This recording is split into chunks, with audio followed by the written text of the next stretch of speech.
duqa magaalada Muqdisho mudane Cabdiraxmaan Cumar Cismaan injineeriisu ayaa aqalka dawladda hoose xamar munaasabad soo dhaweynaa ugu sameeyay wafdi uu hogaaminayay wasiirka arrimaha dibadda ee dawladda dalka Eritrea Cismaan Maxamed Saalax waxaana munaasabadani goobjoog ka ahaa gudoomiyaha baarlamaanka golaha shacabka Soomaaliya ra'iisul wasaare ku-xigeenka dalka wasiiro iyo xildhibaano ka tirsan dawladda Soomaaliya saraakiisha ciidamada qalabka sida fanaaniin iyo qaybaha kala duwan ee bulshada goobta ay munaasabada ka dhaceysay ayaa waxaa lagu soo bandhigay suugaan kala duwan oo lagu muujinayay qiimaha ay leedahay wadaniyada iyo horumarka xilligan ka jira dalka gudoomiyaha gobolka Banaadir ahna duqa magaalada Muqdisho mudane Cabdiraxmaan Cumar Cismaan oo munaasabada ka hadlay ayaa sheegay in wafdiyada heerka caalami ee soo gaaraya caasimadda ay tusaale u tahay nabadda iyo horumarka socda maamulka gobolka Banaadir oo runtii ku hadlaya magaca shacabka gobolka Banaadir iyo caasimadaba waxa sharaf u ah in caawa halkan nagala soo qayb gashaan casho sharaftan aan ugu dan lahayn in aan tusno martida sharafta leh ee labadan cashaba joogtay magaalada Muqdisho Cismaan Saalax Maxamed waa rugcada waa nin arrimaha Soomaaliya aad u yaqaan halkanna horay u yimid labada casho uu joogayna uu arkay sida Soomaaliya ee horumar u gaaraysa maalin walba iyo sida Soomaaliya mar walba uga go'an tahay in deegaanka geeska Afrika uu noqdo mid nabada dhammaan dalalka deganna ay ku nool yihiin nabad iyo barbaar iyo barwaaqo wasiirka arrimaha dibadda ee dawladda Eritrea Cismaan Maxamed Saalax ayaa xusay in horumar iyo xasillooni muuqato ay ka jirto xilligan Soomaaliya First of all,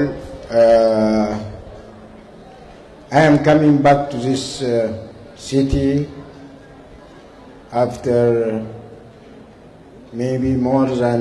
20 years. I have been to this city since in 1993, just for 3 or 4 months. And now, when I compare that time and this time, Mogadishu is very peaceful. wasiirku wuxuu yiri waxaan ku faraxsanahay inaan xamar ku soo noqdo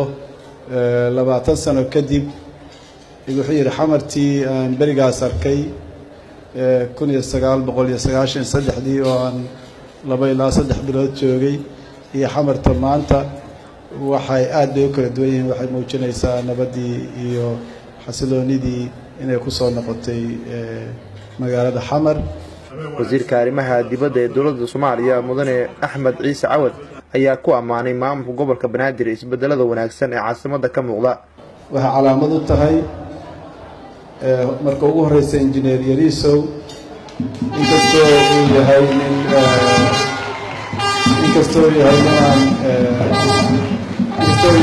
istustus jeclayn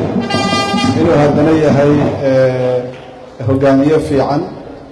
oo barnaamijyo cajiiba diyaarin kara ka sokow maamulka magaalada iyo horumarintiisa waxay tusaale u tahay oo kaleeto in nabadii iyo xasiloonidii ay ku soo noqotay magaalada xamar meel ay ka dhacayso fan oo heese lagu alifayo oo xikmad badan sidii tii caawaan dhagaysanay lagu soo bandhigayo waxay muujinaysaa in dagaalkii iyo colaadihii iyo cabsidii laga soo baxay ra'iisul wasaare ku-xigeenka dalka mudane Mahdi Maxamed Guuled Qadar waxa uu munaasabada ka sheegay in iskaashi wanaagsan uu ka dhaxeeyo Soomaaliya iyo Eritrea si fiican baa waftigeena ay u soo dhaweeyeen innagana sidii si leeg baynu waftiga Eritrea u soo dhaweynay taas aad tusaysa walaaltinimada qotada dheer iyo saaxiibtinimada iyo isku xidhnaanshaha aynu sii adkayno mudane wasiir madaxweyne Afwerki iyo shacbiga reer Eritrea naga gaarsiin salaan diiran Nuur Saciid Haliil SNTV magaalada Muqdisho